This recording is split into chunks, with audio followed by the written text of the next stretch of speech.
Ration card holders کو جنوری 2025 سے باریک چاول کی سربراہی، دھان کی خریداری پر ضلع کلکٹر سے ویڈیو کانفرنس۔ باریک دھان پر بونس، اتم کمار ریڈی کا بڑا بیان۔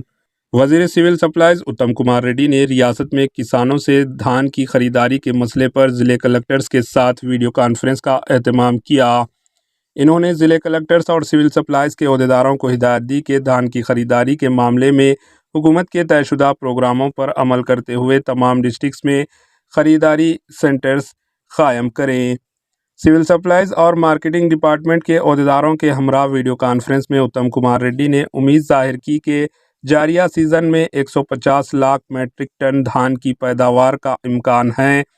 ریاستی حکومت نے دھان کی خریداری کے لیے 20,000 کروڑ مختص کیے ہیں۔ انہوں نے کہا کہ حکومت نے ملرز کے چارجز میں اضافہ کیا ہے، جس کے نتیجے میں ملر سے تعاون کی امید ہے۔ اتم کمار ریڈی نے کہا کہ 10% بینک گارنٹی کے ذریعے دھان کا ذخائر کرنے میں ملرز کو مدد ملے گی اور حکومت کی جانب سے تمام ضروری سہولیات فراہم کی جائے گی۔ وزیر سول سپلائز اتم کمار ریڈی نے ضلع کلکٹر سے کہا کہ وہ سول سپلائز کمشنر سے مشورات کرتے ہوئے انتظامات کو خطوط دیں۔ انہوں نے حکومت کے مشیر محمد علی شبیر اور ارکان اسمبلی پنگولیٹی سرینواس ریڈی، سدرشن ریڈی و دیگر کی جانب سے پیش کی گئی تجاویز سے کلکٹرز کو واقف کروایا۔ انہوں نے کلکٹر سے کہا کہ وہ مقامی سطح کے فیصلے اپنے طور پر کریں اور گوداموں کی گنجائش میں 30% اضافہ کیا جائے۔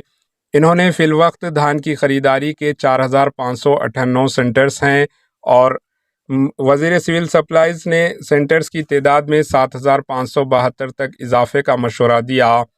حکومت کی جانب سے فائن دھان پر فی کنٹل 500 روپے بونس کا اعلان کیا ہے۔ انہوں نے کہا کہ جنوری 2025 سے تمام راشن کارڈ ہولڈرز اور سطح غربت سے نچلی زندگی بسر کرنے والے خاندانوں کو باریک چاول سربراہ کیا جائے گا۔ Bureau report, AHN news. AHN news کو لائک کریں، شیئر کریں اور سبسکرائب کرنا نہ بھولیں۔